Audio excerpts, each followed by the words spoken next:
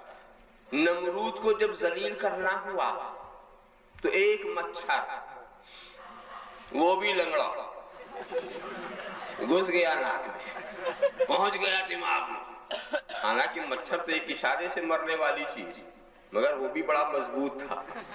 وہ عذاب الہی ہے جو مچھر کی شکل میں پہنچ گیا دماغ میں. اور جب کاٹتا تھا تو اس کا علاج کیا تھا؟ اس کے سر پر جوتے مارتے تھے.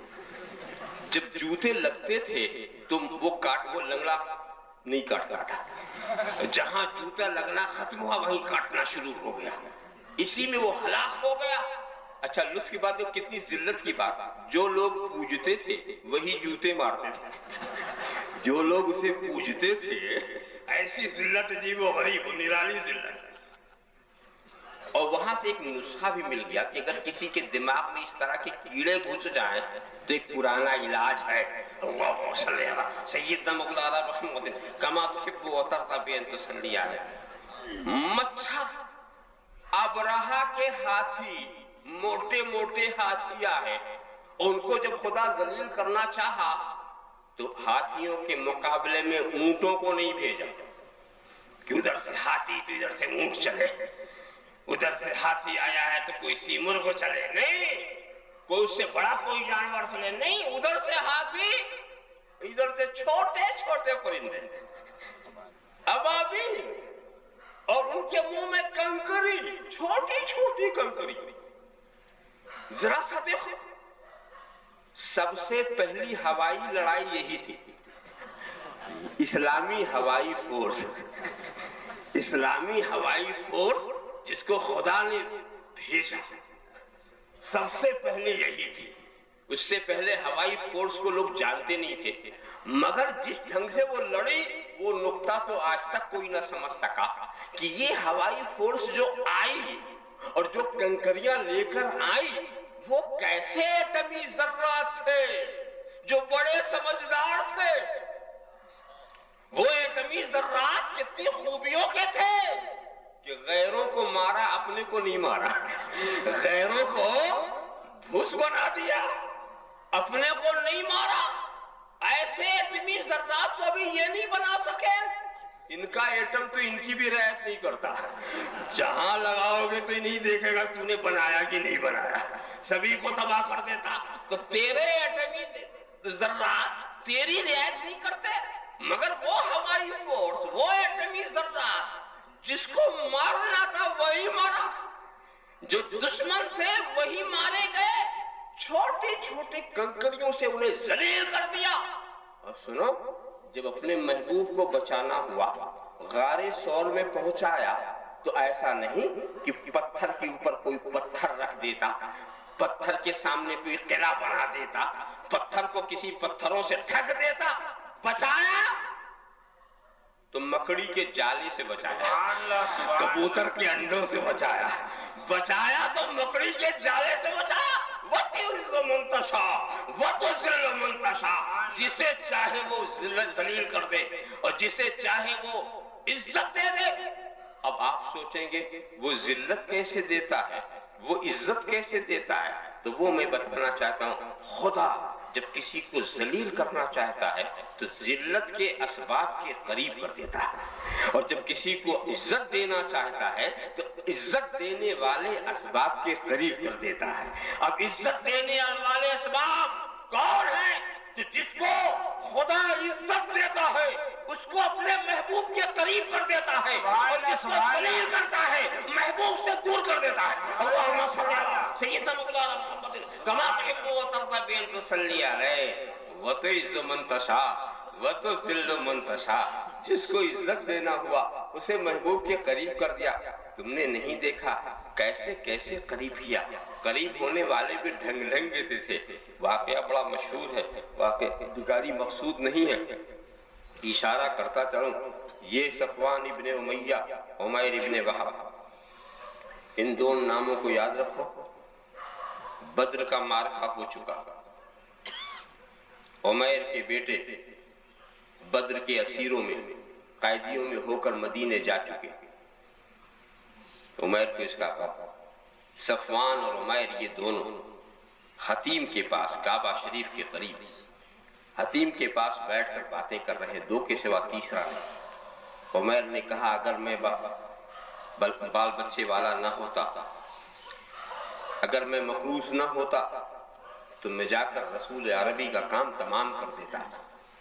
صفوان نے کہا ارادہ مت بدلو, تمہارے بچوں کی میں کفالت کروں گا, تمہارے قرض کو میں ادا کروں گا, جاؤ اپنا کام پورا کرو. مگر ابھی یہ بات تیسرے تک پہنچنی نہیں پائی چاہیے. دونوں میں سازش ہوئی.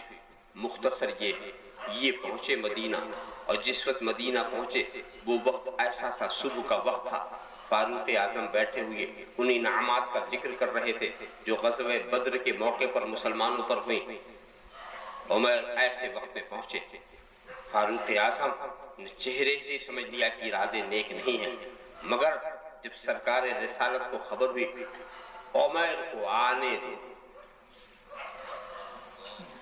عمر کو آنے دو. مختصر یہ وہ آئے, اور آتے ہی انہوں نے اس دور کا سلام, صباح الخیر, گڈ مارننگ, صبح بخیر, صبح اچھی ہو, سلام کیا. تو سرکار نے فوراً اصلاح فرمائی, یہ جہالت کا سلام, ہمیں اللہ نے اس سے اچھا سلام دیا ہے. جہالت کا سلام. اکثر و بیشتر میں عرض کرتا ہوں, اور یورپ کی دنیا میں بھی میں نے اس کو سمجھنے کی کوشش کی, مجھے کسی نے سمجھایا نہیں کہ گڈ مارننگ کا مطلب کیا ہے. آپ میں بھی بہت سے لوگ ہوں گے جو انگریزی جانتے ہوں گے, اگر سمجھ لیں تو ضرور آ کر مجھے سمجھا دیں, اس لیے کہ میں نے تو دو ہی معنی سمجھا اس کا, گڈ مارننگ گڈ نائٹ کا. کہ گڈ مارننگ کے معنی یا تو یہ کر لیجئے کہ صبح اچھی ہو, دعائیہ کرنا, یا یہ کر لیجئے کہ صبح اچھی ہے, گڈ مارننگ صبح اچھی ہے, یا تو یہ کر لیجئے یہ گڈ مارننگ صبح اچھی ہو, یہ کر لیجئے.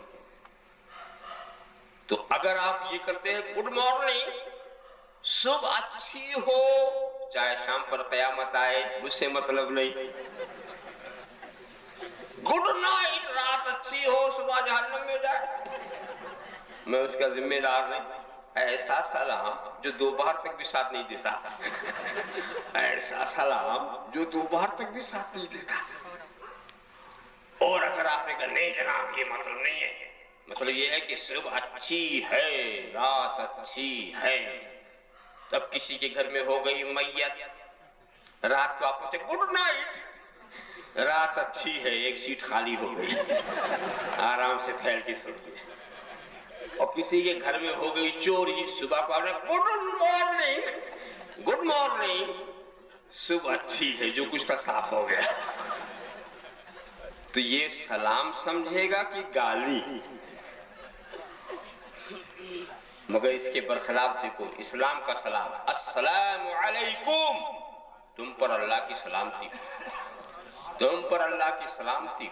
کسی کے ہاں میت ہوئی, آپ نے کہا السلام علیکم, تم پر اللہ کی سلامتی ہو, جانے والے کا غم نہ کرو, بس سلامتی چاہیے, وہ 1000 دینے کی قدرت رکھتا ہے, بس سلامتی چاہیے. السلام علیکم, تم پر اللہ کی سلامتی ہو, صبح کو بھی, دوپہر کو بھی, شام کو بھی, رات کو بھی, دن کو بھی, دنیا میں بھی, آخرت میں بھی, قبر میں بھی, جنت میں بھی. ہمارا ایک سلام جب تک جنت نہیں پہنچاتا ساتھ چھوڑتا ہی نہیں. اللہم صلی علی سیدنا مولانا محمد کما تحب وترضى بان تصلی علیہ. اور تیرا سلام صبح کو کرو تو دوپہر تک کا ساتھی نہیں, دوپہر کرو تو شام تک کا ساتھی نہیں, شام کو کرو تو رات کا ساتھی نہیں. ایسا واقعی یہ جہالت کا سلام. اسی کو کہتے کیا کہتے تھے لوگ, کہتے تھے کہ چراغ کے نیچے اندھیرا ہوتا, کہتے تھے نا چراغ کے نیچے, مگر اب آج کل کے چراغ کے نیچے اندھیرا نہیں ہوتا, چراغ کے اوپر ہوتا. چراغ ہی الٹ گیا نا, بلب نیچے آ گیا. اب نیچے اجالا ہوتا اوپر اندھیرا ہوتا. تو آج کل کا چراغ ہی نیا نیا بنا گیا ہے. وہاں نیچے اجالا اوپر اندھیرا. پہلے کا جو چراغ تھا اس کے نیچے اندھیرا اوپر اجالا. تو تم نے چراغ کی بولی سنی؟ زبان حال کی جو بولی ہے سمجھی کچھ؟ پہلے کا چراغ یہ کہتا تھا کہ نیچے اندھیرا ہو فکر مت کر، اوپر روشن رکھ. اوپر روشن رکھ، آخرت اگر روشن ہے تو کامیاب ہے. دنیا تاریخی اس کی فکر مت کر. مگر آج کا چراغ کیا کہتا ہے؟ ادھر مت دیکھ، ادھر دیکھ. بس جو کچھ ہے یہی ہے. ادھر کی روشنی کا خیال نہ کر، ادھر کی روشنی کا خیال نہ کر. یہ جہالت کی بات نہیں تو اور کیا ہے. اللہم صلی علی سیدنا مولانا محمد کما تحب و ترضى بین تصلی علیہ. سرکار نے رسالت میں پوچھا عمیر کس لیے آئے؟ کس لیے آئے؟ کہا میں اپنے بیٹے کی رہائی کی درخواست لے کر آیا. سچ سچ بولو عمیر کس لیے آئے؟ بس رہائی کی درخواست. کیا تم میں اور صفوان میں حتیم کے پاس یہ معاہدہ نہیں ہوا؟ کیا اس نے تمہارے بچوں کی کفالت نہیں لی؟ کیا اس نے تمہارے قرض کو ادا کرنے کا وعدہ نہیں کیا؟ عمیر تم جس لیے آئے ہو اس میں اور میرے اندر، میرے درمیان خدا کا ارادہ حائل ہے. اتنا سننا تھا کہ عمیر کے ذہن کی دنیا بدل گئی. وہ سوچنے لگے بات ہوئی تھی مکے میں، مدینے والے نے کیسے جانے؟ بات ہوئی تھی 2 میں، اس تیسرے نے کیسے جان لیا؟ اشہد ان لا الہ الا اللہ وحدہ لا شریک لہ واشہد ان محمدا عبدہ ورسولہ. کلمہ پڑھ کر ایمان لے آئے. کلمہ پڑھ کر کے ایمان لائے. رسول نے ہدایت فرمائی اپنے بھائی عمیر کو دین کی باتیں سکھاؤ. اب اس مقام پر ایک بات میں ضرور پوچھتا ہوں، حضرت عمیر کے دل میں کلمہ پڑھنے کی تحریک کیسے پیدا ہوئی؟ کس چیز نے انہیں آمادہ کیا وہ کلمہ پڑھے؟ یہی نا کہ نبی نے غیب کی بات بتا دی. اس غیب تعلیم پر ایمان لاتے ہی کلمہ پڑھا. کیسا زمانہ تھا کہ لوگ پہلے رسول کے علم غیب کو مان کر مسلمان ہوتے تھے، آج انکار کر کے ایمان کا دعویٰ کر رہے ہیں. معاملے الٹ گیا.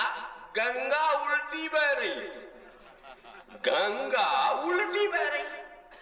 یہ الٹی بہنے کی بات بھی عجیب ہے. آپ نے سنا ہوگا ایک بڑے میاں کا قصہ.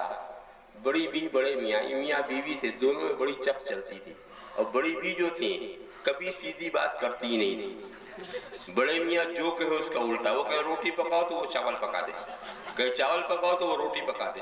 جو کہے الٹا. تو بڑے میاں نے بھی سوچا کہ روٹی کھانے کا جی چاہے تو چاول کا آرڈر دے تو روٹی تیار، اور جب چاول کھانے کا جی چاہے تو روٹی.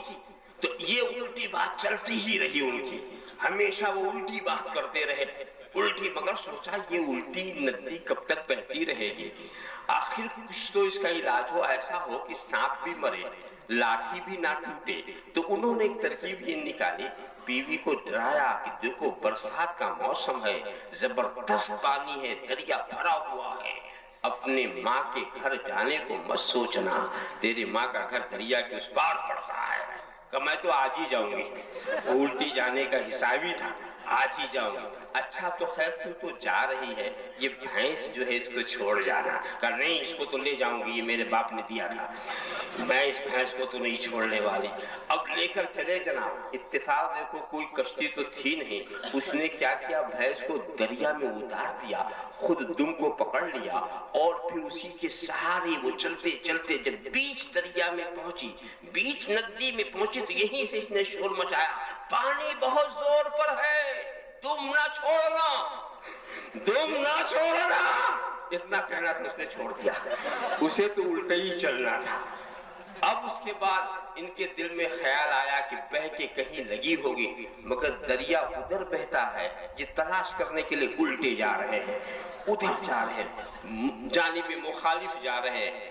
راستے میں کوئی صاحب ملے, آپ صاحب کہاں جا رہے ہیں؟ کہا میری بیوی بہہ گئی ہے, دیکھ رہا ہوں شاید کنارے لگی ہو. کہا کہاں سے بہی؟ فلاں جگہ سے بہی ہے. آپ کا دماغ خراب ہے, دریا کا بہاؤ ادھر ہے, جب وہ بہی وہاں تو ادھر گئی ہوگی, آپ یہ الٹے کیوں جا رہے ہیں؟ کہا بھائی یقین کرو, زندگی بھر اس نے سیدھا کام نہیں کیا ہے, میرے خیال میں بہی بھی الٹی ہوگی, بہی بھی الٹی ہوگی, میرا ایسا ہی خیال ہے, اس لیے میں ادھر جا رہا ہوں. تو کچھ لوگوں نے تو طے کر لیا ہے کہ اب ہمیں سیدھا کام کرنا ہی نہیں ہے, ہمیں یہ دیکھنا ہی نہیں ہے کہ خواجہ نے کیا کیا, غوث نے کیا کیا, شاہ عالم نے کیا کیا, قطب عالم نے کیا کیا, علماء صالحین کا کردار کیا ہے, اولیاء کرام کا انداز کیا ہے. ہمیں تو الٹے ہی چلنا ہے, جدھر یہ چلے اس کے خلاف ہی چلنا ہے. تو جب یہ یہاں الٹے چل رہے ہیں تو قیامت میں کب سیدھے چلیں گے؟ اللہم صلی علی سیدنا محمد کما تحب و ترضی بان تصلی علیہ. تو یہ بات سمجھنے کی ہے. تو رب تبارک و تعالیٰ نے جب حضرت عمیر کو عزت دینی چاہی تو رسول کے قریب کر دیا. جس کو وہ عزت دینا چاہتا ہے اس کو قریب. حبش کے غلام بلال کو عزت دینی چاہیے تو رسول کے قریب کیا, اور ان کو ایسی عزت ملی, ایسی عزت ملی کہ قریش کے فاروق اعظم نے انہیں اپنا سردار کہہ دیا. قریش کے فاروق اعظم نے انہیں اپنا سردار کہہ دیا. وَتُعِزُّ مَن تَشَاءُ وَتُذِلُّ مَن تَشَاءُ. جسے وہ چاہے عزت دے دے, جسے وہ چاہے تو عزت کے اسباب. وہ مشہور واقعہ تو آپ کے سامنے ہے کہ خدا نے جب عزت دینی چاہی تو ایک اس شخص کو عزت دی جو برا ارادہ لے کے نکلا تھا, ننگی تلوار لے کے نکلا تھا, رسول کے قتل کا پروگرام لے کے نکلا تھا, کیسے کیسے خیالات لے کے نکلا تھا. مگر دنیا نے کیا دیکھا؟ عمر سوئے نبی گئی, نظر سوئے عمر گئی, بڑی نگاہ مصطفیٰ زندگی سنور گئی, بڑی نگاہ مصطفیٰ زندگی سنور گئی. عزت کا مقام. تو خدا جب اپنے قریب کرنا چاہتا ہے تو اپنے حبیب کے قریب کرتا ہے, اپنے حبیب کے قریب. جس کو اپنے سے دور کرنا چاہتا ہے اپنے حبیب سے دور کر دیتا ہے. تو خدا جس کو اپنے قریب کرنا چاہے گا اپنے محبوبوں اور اپنے ولیوں کے قریب کرے گا, اور جسے اپنے سے دور کرنا چاہے گا ان ولیوں سے دور کر دے گا, ان محبوبوں سے دور کر دے گا. یہ عزت کی جگہ ہے, یہ عزت کا مقام ہے, یہاں سے عزت ملتی ہے, یہاں سے انسان کو اطمینان و سکون ملتا ہے, قرار ملتا ہے. اور آج بھی آپ تجربہ کریں, اگر آپ کو بے چینی بہت ستائے, کسی اللہ کے ولی کے آستانے پر چلے جائیں, آپ کو سکون مل جاتا ہے, قرار مل جاتا ہے. یہی قرار کی جگہ ہے, یہی سکون کی جگہ ہے. ہاں یہ بات اور ہے کہ کچھ لوگ جا کر بے قرار بھی ہوتے ہوں گے. بے قرار وجہ کیا ہے؟ وہ اس قبر والے سے مانوس نہیں ہے, اس قبر والے سے مانوس نہیں ہے. جو جس سے مانوس نہیں ہوتا وہاں اسے قرار نہیں ملتا, اور جو مانوس ہوتا ہے اسے قرار ہوتا ہے. اور ہم الحمدللہ جب اولیاء کے آستانے پر جاتے ہیں تو وہ ہم سے مانوس ہیں, ہم ان سے مانوس ہیں, ہمیں قرار ملتا ہے, ہمیں سکون ملتا ہے. وَتُعِزُّ مَن تَشَاءُ وَتُذِلُّ مَن تَشَاءُ. اے لوگوں, عمارت سے عزت نہیں ملتی. دیکھو قرآن نے کیا کہا؟ قَدْ أَفْلَحَ مَن تَزَكَّىٰ. کامیاب وہ ہوا جس نے اپنے دل کو ستھرا کر لیا. یہ نہیں کہ کامیاب وہ ہوا جو صدر جمہوریہ ہو گیا, کامیاب وہ ہوا جو وزیر اعظم ہو گیا. ارے وزیر اعظم جو ہوئے تھے کتنا کامیاب ہوئے وہ تو آپ دیکھ ہی رہے ہیں. اللہم صلی علی سیدنا محمد کما تحب و ترضی بان تصلی علیہ. کامیاب وہ ہوا جو ٹاٹا ہو گیا, برلا ہو گیا. نہیں, کامیاب وہ نہیں ہے. سکندر خوش نہیں ہے لوٹ کر دولت زمانے کی. قلندر مایہ ہستی لٹا کر رقص کرتا ہے, قلندر مایہ ہستی لٹا کر رقص کرتا ہے. مجھے بتاؤ کامیابوں کی فہرست بنانا ہے, بولو کیا اکبر کامیاب ہو گیا؟ کیا ہٹلر کامیاب ہو گیا؟ کیا نیپولین کامیاب ہو گیا؟ کیا مسولینی کامیاب ہو گیا؟ کیا یہ بش کامیاب ہو گیا؟ سب ناکام,